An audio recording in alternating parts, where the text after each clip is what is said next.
Hola a todos, ¿qué tal? Muy buenos días. Vamos a hablar sobre la prevención del lavado de activos y cuál es la participación del agente inmobiliario sobre el conocimiento del sistema de prevención del lavado de activos y financiamiento de terrorismo, específicamente sobre el tema del conocimiento al cliente. Pero este tema va a ser desarrollado por el doctor Aldo Vegas. Doctor, muy buenos días, qué gusto tenerlo aquí. ¿Cómo está, Johnny? Gusto de saludarlo y por su intermedio a toda la gente que está afiliada a CAIR.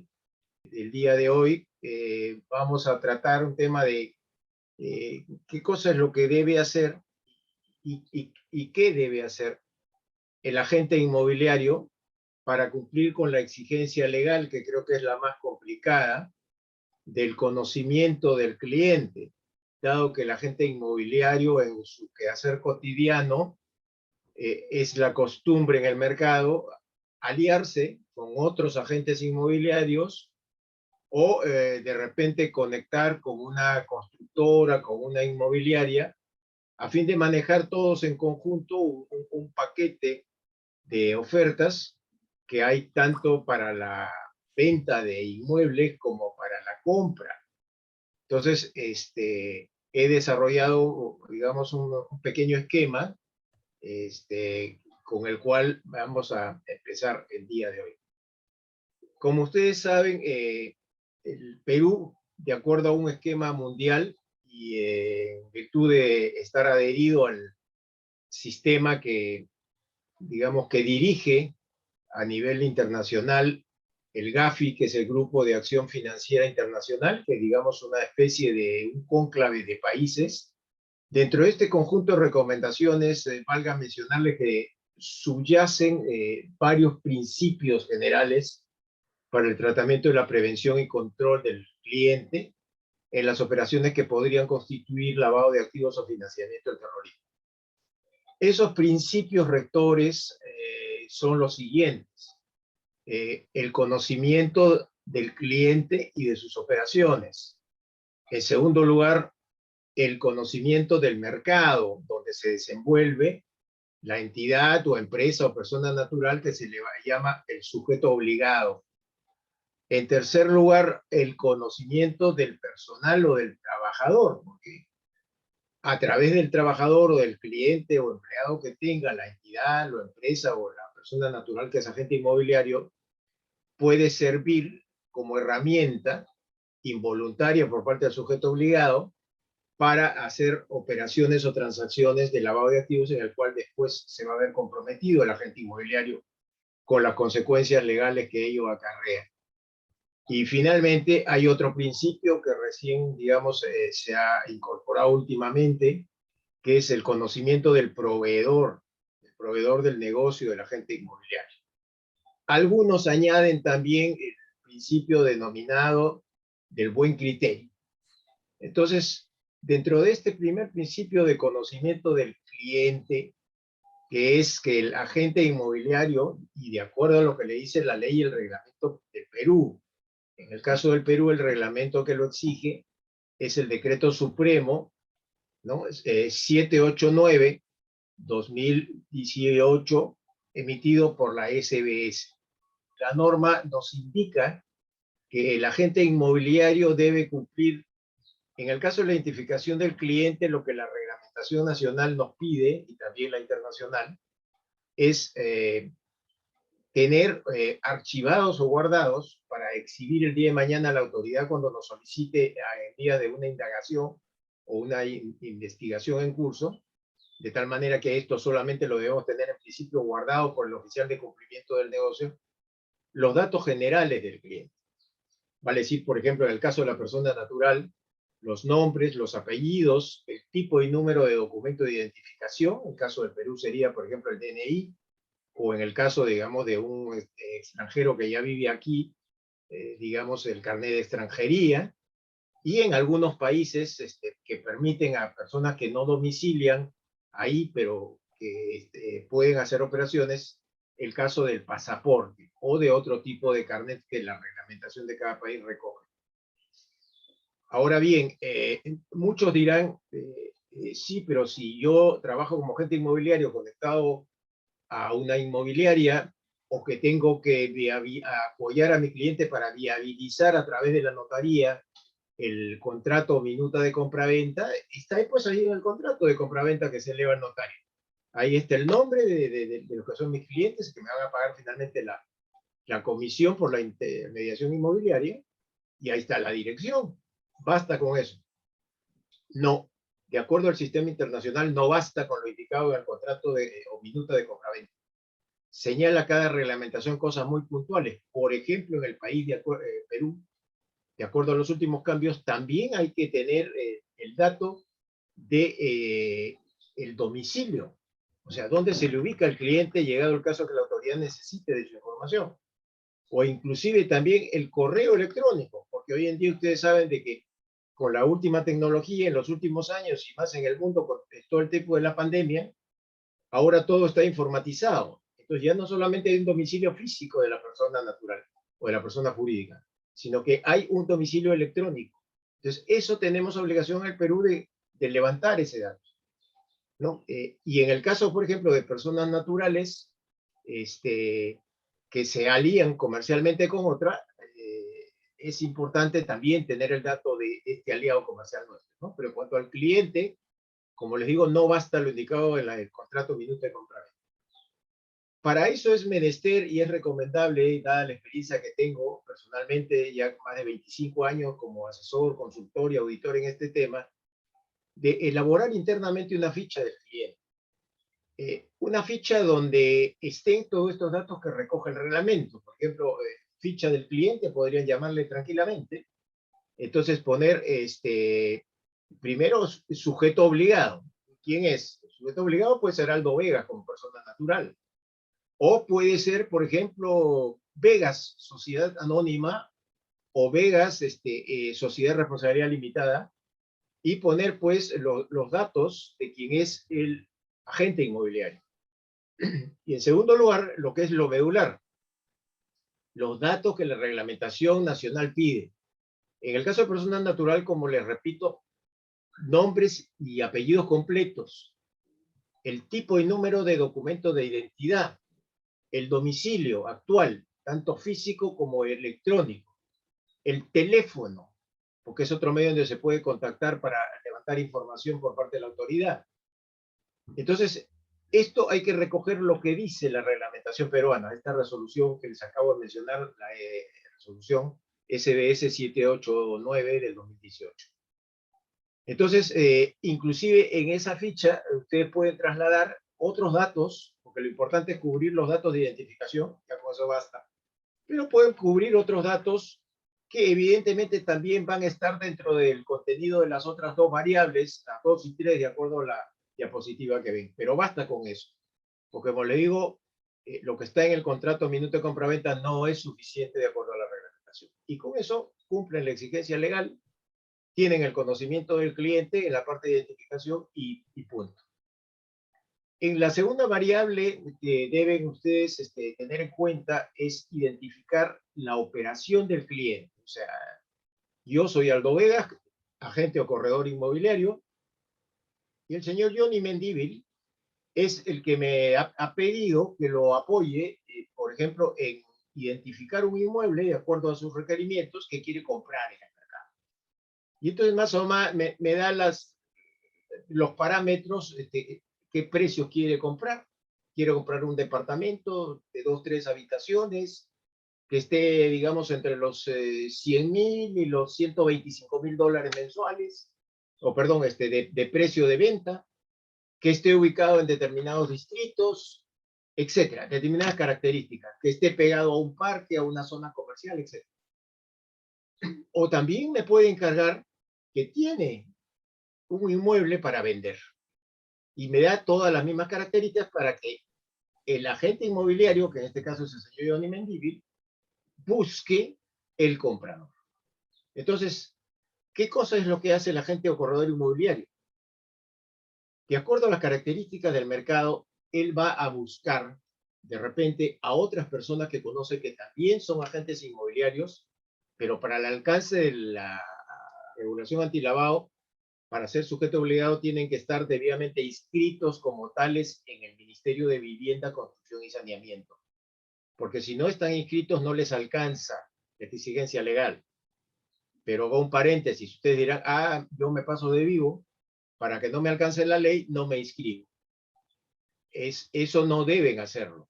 Porque si la autoridad detecta que ustedes son agentes inmobiliarios, desarrollan la actividad en el mercado, y no están inscritos o registrados en el Ministerio de Vivienda, y aún más dentro de esos registrados no están cumpliendo las exigencias antilavado, les va a caer una serie de sanciones. Actualmente el reglamento de infracciones y sanciones, la sanción mínima es de 2 a 20 UITs, ¿no? Este año son 4.600 soles, o sea, imagínense ustedes, son de 9.200 a 92.000 soles por incumplimiento de estar, digamos, registrado en el ministerio y estar operando como agente inmobiliario también registrado en la UIF. Entonces no es cuestión de broma, de hacerse el vivo y saltearlo, es cuestión de cumplirlo.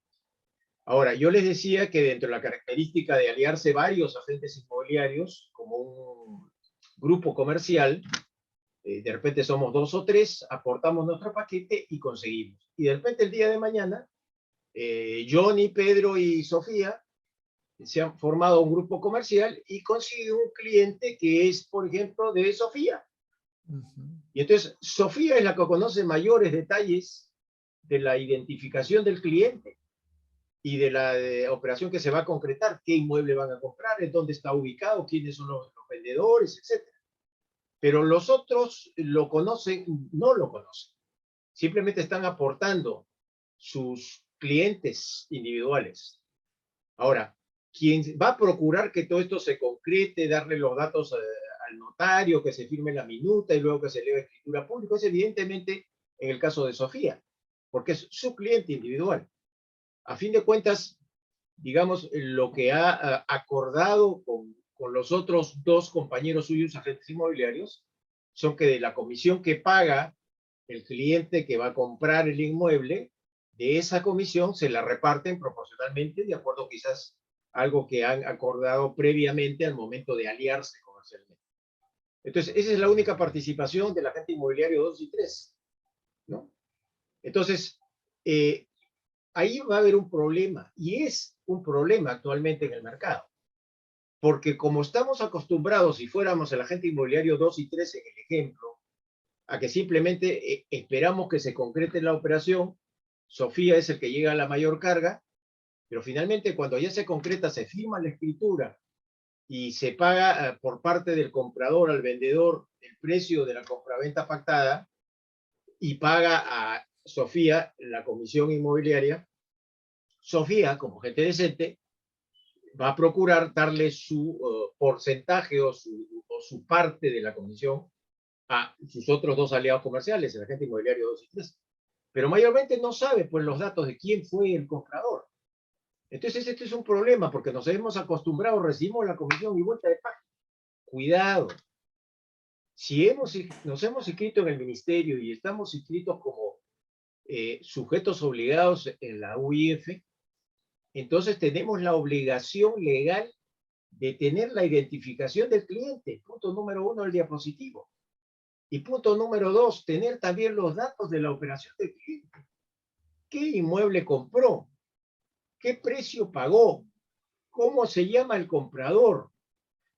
¿En qué fecha firmó el contrato o minuta de compraventa? No la escritura, el contrato o minuta.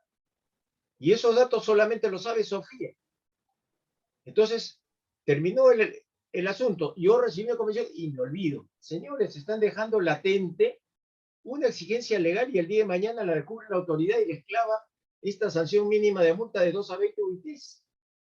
Si ustedes están dispuestos comercialmente a asumir el riesgo, asúmanlo.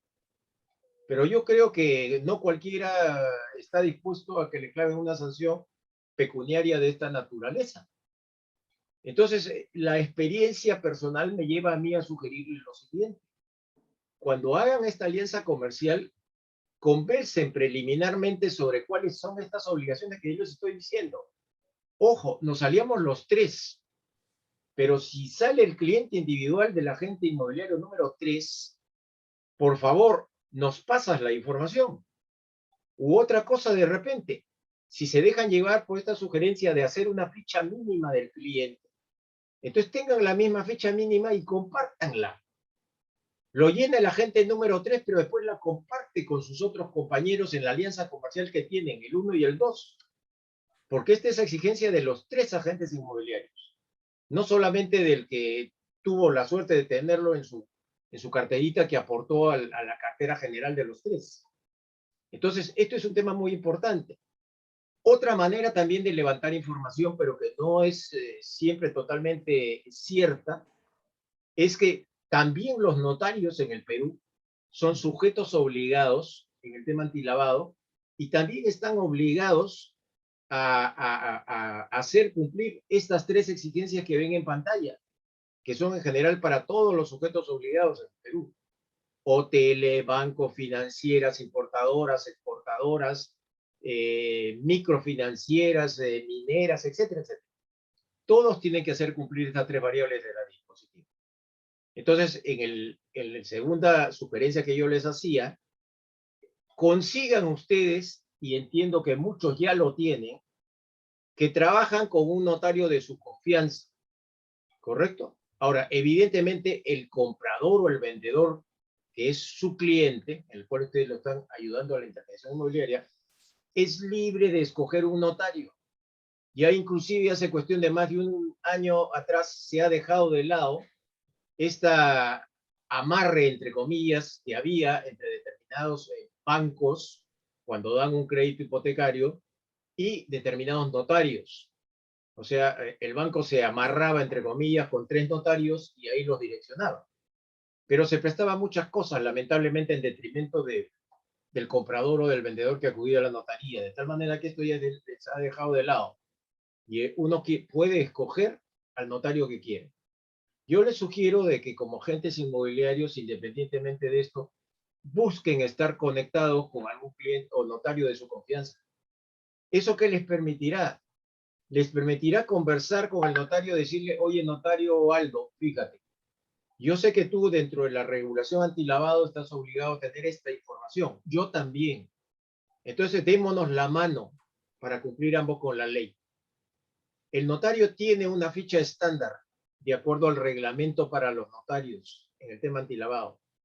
Entonces, pídanle al notario que si llevan clientes ahí, les proporcione, ya no necesitan hacer su ficha del cliente, sino que le proporcione la ficha que de acuerdo al reglamento antilavado por el notario tiene.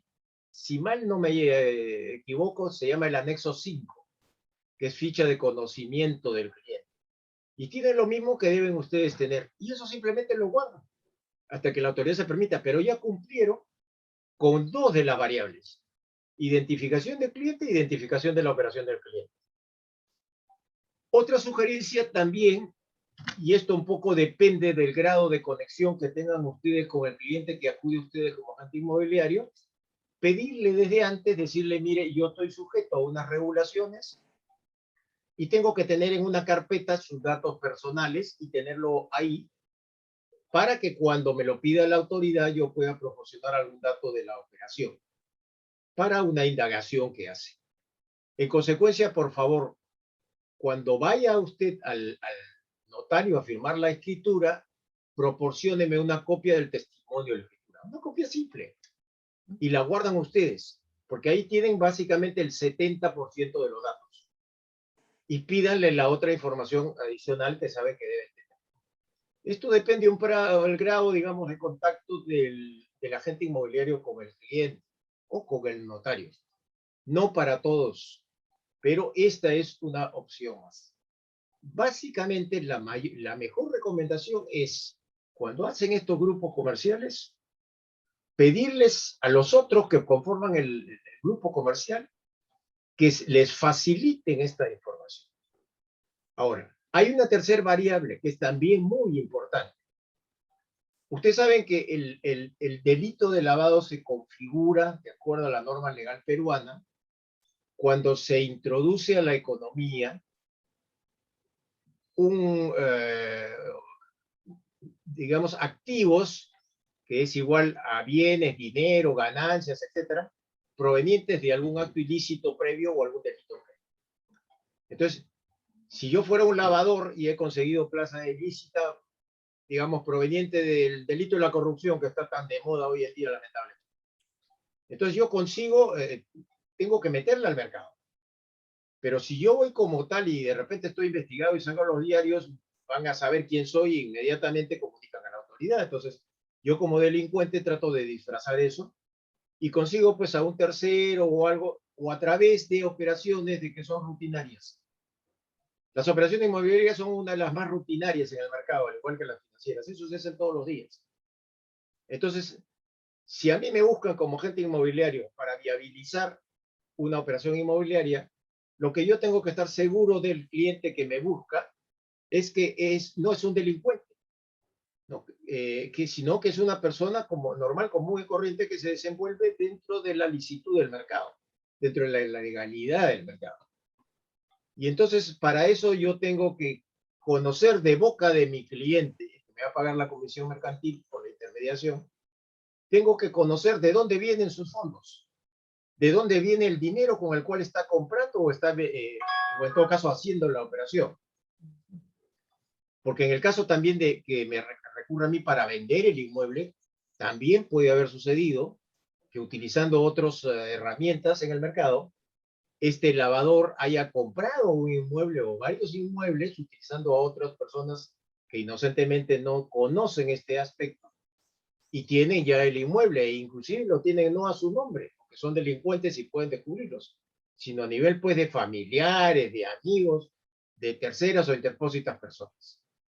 Entonces tienen que conocer ustedes la licitud, el origen, de dónde proviene la plata con el cual va a comprar o que va a recibir al vender el inmueble y la va a aunar allá el patrimonio que tiene. Y también, por otro lado, la reglamentación peruana, al igual que otros países, siguiendo el sistema internacional, pide también que en algunos casos de determinados clientes tienen que conocer algo más de lo que son los datos de identificación del cliente, que son solamente nombre, apellidos, DNI, domicilio, teléfono. No. En el caso de determinadas personas que básicamente son funcionarios públicos o que son funcionarios de organismos internacionales, la ley peruana y el de otros países, a esas personas les denomina PEP, o sea, personas expuestas políticamente. Y hay toda una relación dictada por una norma peruana. Son, por ejemplo, el caso si acudiera a mi persona para comprar o vender un inmueble, para que yo le sirva como intermediario inmobiliario, el presidente de la República, el vicepresidente de la República, los ministros de Estado, los ministros, digamos, de las otras carteras, los viceministros, determinado rango de funcionarios en cada entidad pública, etcétera. O que yo fuera el mandamás en una organización internacional que opera aquí en el país. Entonces, de esas personas, la ley me pide conocer algo más, porque esas son PEPs. O sea, si esa persona ha sido PEP, lo es actualmente, o la ha sido en los últimos 5 años, la ley me pide conocer algo más. Y eso se traduce, por ejemplo, cuando van al notario, en que el notario verán que les hace firmar una sola declaración jurada conjunta, en donde dice yo, Aldo Vegas, los fondos con que estoy comprando el departamento, cito, en el distrito de Santiago de Surco, por valor de $135,000, ¿no? Declaro bajo juramento que provienen de un origen lícito, legal y válido. Y firmo. Y lo mismo, que puede ser, como le digo, en 2 declaraciones individuales o una conjunta, la declaración de la otra parte que dice yo no declaro no ser PEP. Normalmente el notario tiene a disposición este listado de los que son PEPs actualmente. En el caso que recurran a mí, encantado, ahí en algún momento Cair va a soltar los números donde pueden acudir a mí en correo electrónico o en teléfono, encantado de prestarles apoyo. Tengo este listado de los que son PEPs. Entonces, evidentemente, hay que estar en la situación de conocer quiénes lo son. para poder también llenar estos datos. Y ahí va a servir mucho el contacto que yo les decía que tengan ustedes con un notario. O si no lo tienen, el tener igual, porque estas declaraciones juradas de origen de fondos y declaraciones juradas de PEP, esas, ustedes entran a la página de la UIF de acuerdo a la actividad económica, la reglamentación, y hay para cada tema, hay para el sistema financiero, hay para notarios, hay para las cooperativas de ahorro y crédito, hay para otro tipo de actividades económicas, etcétera. Cada uno hay un formato estándar de estas dos declaraciones de origen de fondos y de la condición de PEP. Si se las consiguen, eso tienen ustedes que hacerle llenar al cliente, porque esta es una información que deben guardar al igual que las otras dos, de identificación del cliente y de identificación de la operación, por 5 años, hasta que de repente por ahí me la pida pues la autoridad administrativa o judicial, bajo reserva evidentemente, en el caso que ustedes la aporten. Para esto sirve el código secreto numérico que cuando se escribieron en la UIF les han asignado a esta entidad. Entonces, son obligaciones que ustedes deben cumplirlas. Si no las cumplen y la autoridad detecta que lo están haciendo, les va a llevar un oficio y les va a decir: señores, hemos detectado que ustedes no están cumpliendo con esto, en consecuencia les abrimos un procedimiento administrativo sancionador en el cual al final, digamos, les van a decir cuál es la infracción, ustedes van a responder si la han cometido o no la han cometido, cuáles son sus descargos administrativos, y al final la autoridad va a emitir una resolución final en este procedimiento administrativo sancionador, PAS, con el cual les va a imponer una sanción, como les digo, que puede ir de 2 a 20 UITs, dependiendo de una serie de variables que maneja la autoridad sancionadora. Tengan cuidado con esto. Preferible es que lo cumplan y no se los exija, que pasen los 5 años y ustedes respiran tranquilas y su negocio puede seguir manejando. Bueno, Entonces, sí, yo este creo tema que de esto, verdad resulta bastante amplio para poder conocerlo en tan corto tiempo. Y este es una primera parte de los temas que vamos a ir desarrollando con relación a lo que es prevención del lavado de activos y la participación activa del agente inmobiliario. sí, señor. Ahora, para enmarcar un poco de toda esta exposición, voy a recalcar que estamos en función a la norma de la resolución SBS 789-2018.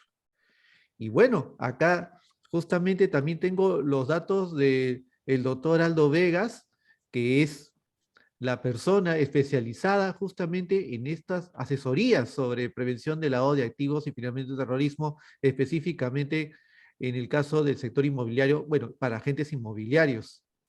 Por favor, ayuden mucho con sus comentarios sobre los temas que estén involucrados para que el doctor por ahí siempre nos dé algunos tips o algunos alcances más finos, más precisos sobre estos temas. Y de verdad, doctor, de verdad, muchísimas gracias por compartir su conocimiento. Encantado, Johnny, a disposición de ustedes y de los agentes inmobiliarios. Mucha suerte y hasta cualquier otra oportunidad. Muchas gracias, doctor. Que tenga un buen día. Buenos días.